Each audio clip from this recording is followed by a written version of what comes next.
मयूर जानी ऑफिशियल हमारे इस मंच पर मैं आरिफ आलम आप तमाम का बहुत इस्तकबाल करता हूं। इस वक्त हमारे साथ में गुजरात कांग्रेस के पूर्व विधायक गयासुद्दीन शेख साहब हैं, उन्हीं से बातचीत करते हैं। विकास और विनाश की लिखावट में बहुत ही मामूली सी अंतर है। ऐसा इसलिए कहना पड़ रहा है क्योंकि गुजरात में बीते कुछ दिनों से विकास के नाम पर जिस तरीके से विनाश किया जा रहा है उसकी तस्वीरें आप लोग देख ही चुके होंगे। हजारों लोगों के घरों को हर दिन तोड़ा जा रहा है। ऐसे में बड़ा सवाल ये उठता है कि क्या गुजरात सरकार अब बुलडोजर नीति पर भी सियासत कर रही है। गयासु भाई, जिस तरीके से बुलडोजर नीति अभी चल रही है, वो चाहे बेट द्वारका हो, अहमदाबाद हो, राजकोट हो, कई जगहों पर बड़े पैमाने पर सरकार जो है वो लोगों को बेघर कर रही है।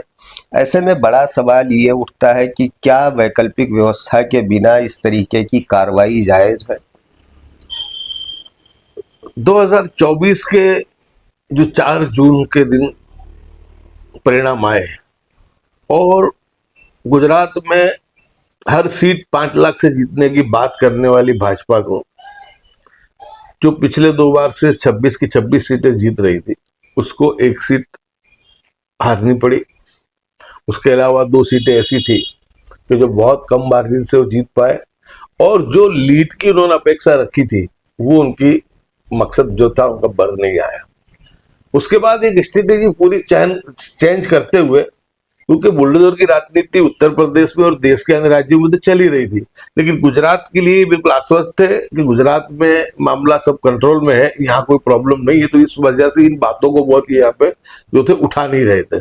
लेकिन गुजरात की 1 सीट ही लोकसभा की हारने के बाद इनको अंदाजा आ गया कि 32 साल की जो एंटी इनकम्बेंसी है, लोगों में नाराजगी है, अगर थोड़ा सा भी कोई विश्वास पैदा हो गया या विकल्प की तलाश में जो लोग हैं वो विकल्प मिल गया, तो भारतीय जनता पार्टी जो बुरी तरीके से हार सकती है।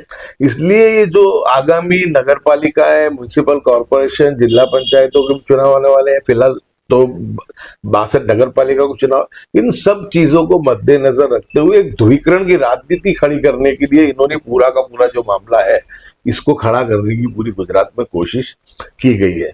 और वैसे भी आप देखें तो गुजरात सरकार बहुत ही विफल है। गुजरात के गृह मंत्री जिस तरीके से, जिस भाषा में जो बात करते हैं वो बिल्कुल अशोभनीय है। वो जिस तरीके से बात करते हैं ऐसा लगता है कि कोई फिल्मी डायलॉग बोल रहे हैं, बड़ी बड़ी बातें करना, काम के नाम पे बिल्कुल कोई उनकी जो कह सकते हैं हम, कोई उनका परफॉर्मेंस नहीं रहा है। ड्रग्स के बारे में देख लो, हत्याओं के, बलात्कार के बारे में, यानी लॉ एंड ऑर्डर बिल्कुल जो है वो यहाँ पर निष्फल जा चुका है। इस वजह से इनके पास अब इसके सिवा कोई दूसरा रास्ता बचा नहीं है। लेकिन दुख की बात यह है कि कम से कम गुजरात में एक प्रणाली रही थी और हमारे यहाँ पे कई म्युनिसिपल कॉर्पोरेशन में एक गाइडलाइन भी बनी हुई है कि जिनके पास 2010 तक के जो एविडेंस है, पुरावे हैं, उनके पास दस्तावेज है, अगर मान लो को सरकारी जगह पर भी है और विकास के लिए अगर तुमको जगह चाहिए, जैसे हमारा रिवर फ्रंट बना था, सरकारी जगह थी, उसके बावजूद 12,000 लोगों को यहाँ पर मकान दिए गए थे। और गुजरात के जो हाईकोर्ट के चीफ जस्टिस थे उन्होंने खुद ने ऑर्डर किया था कि जिनके पास भी एविडेंस है उनको तुम यहाँ पे मकान दो, और दिए थे। लेकिन अब जो मामला बना है कि हर बातों को, जो प्रणाली, जो हमारी पॉलिसी, तमाम को दरकिनार करते हुए एक तरफा कार्रवाई की जाती है। इतनी सर्दी कि मैं मानता हूं कि पिछले कई सालों में इतनी सर्दी नहीं हुई है। और ऐसे वक्त में बेट द्वारका और उसके अलावा भी कई जगह पर, कई मकामात में हमने देखा कि जिस तरीके से बर्बरता पूर्वक बुलडोजर चलाया गया, बुलडोजर तो चलाया, बेघर तो किया ही, लेकिन उस पे चोरी और सीनाजोरी, इतना जुल्म करने के बाद जिस तरीके से गृह मंत्री और भारतीय जनता पार्टी के नेता जो निवेदन करते हैं, वो निवेदन से पता चलता है कि वो एक जो टाइट वर्ग है जो हिंदू मुस्लिम की राजनीति को पसंद करता है, ऐसे लोगों का ईगो संतोषने के लिए, ऐसे ही लोगों को खुश करने के लिए ये काम करते हैं और गरीबों को उजाड़ते हैं। मैं मानता हूँ कुदरत भी इनको नहीं छोड़ेगी। एक सवाल ये था गयासु भाई कि जिस तरीके से कार्रवाई हो रही है उसमें दोनों समुदाय के लोग हैं, हिंदू हैं, मुस्लिम हैं, लेकिन जब आप वहाँ के जो लोकल विधायक हैं और गृह मंत्री के जो बयान है उसमें ऐसा लगता है कि सिर्फ और सिर्फ मुस्लिमों को ही टारगेट किया गया है, जबकि ज़मीनी हकीकत को जानने वाले लोगों ने कहा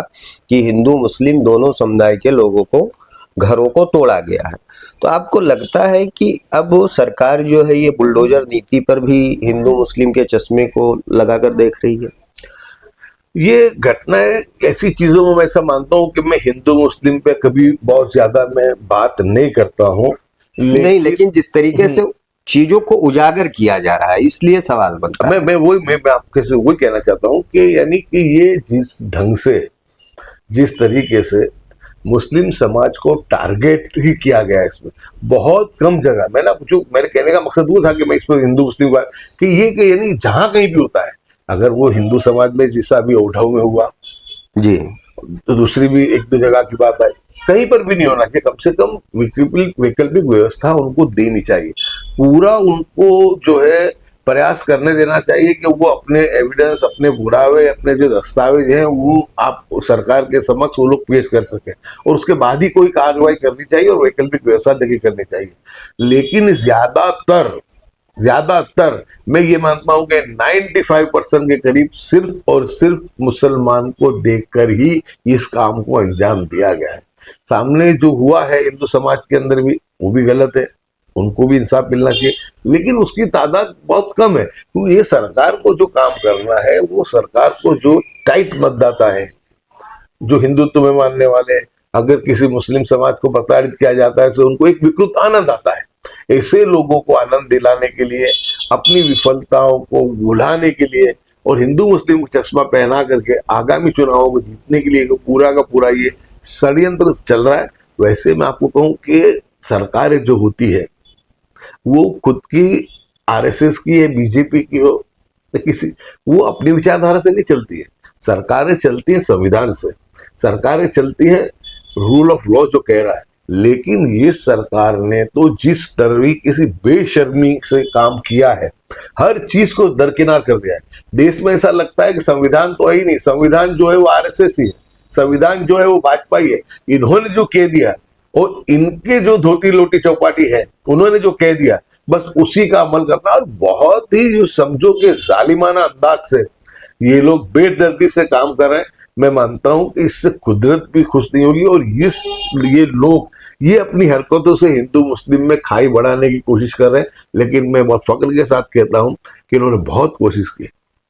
2024 के चुनाव में इनकी बात थी कि हम 400 सीट जीत करके आएंगे, 303 इनके पास थी।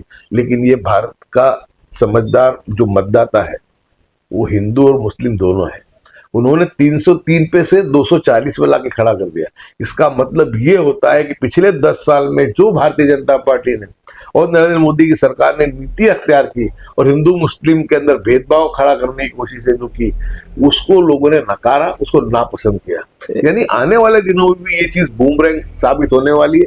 ठीक है, अभी एक जुआर है, एक माहौल कृत्रिम इन्होंने खड़ा किया है, ये बातें चल रही है, लेकिन इसका परिणाम इनको जरूर से भुगतना पड़ेगा। जी, आपने जैसे एक बात कही कि मतलब कुछ लोगों को खुश करने के लिए सिर्फ मुस्लिमों को टारगेट किया जा रहा है। राहत इंदौरी का एक शेर था कि यहाँ पर हमारा ही मकान थोड़े है, दूसरे लोग भी इसकी चपेट में आएंगे।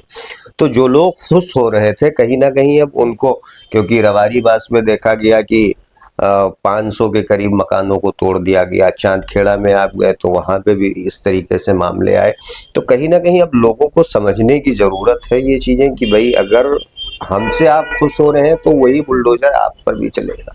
बिल्कुल, ये खास करके गुजरात के गरीब, दलित, ओबीसी और आदिवासी समाज को ये समझने की जरूरत है। मुस्लिम समाज की मुखालिफत तो इसलिए करते हैं कि इनको पता है कि ये 15% की मुखालिफत करेंगे तो 85% वोट जो हम बरगला के ले लेंगे। लेकिन इनका निशाने पे आप मनुस्मृति देख लें, आप इनके बड़े बड़े जो नेता, इनके जो थिंक टैंकर, उनकी तुम बातें सुन लें, इनका पहला निशाना दलित और ओबीसी और आदिवासी है। यानी ये तो सिर्फ इसलिए दलितों की बात नहीं करते हैं कि इनको पता है कि अगर देश का दलित और मुस्लिम इकट्ठा हो गया तो परिणाम क्या आएगा, इनको पता है।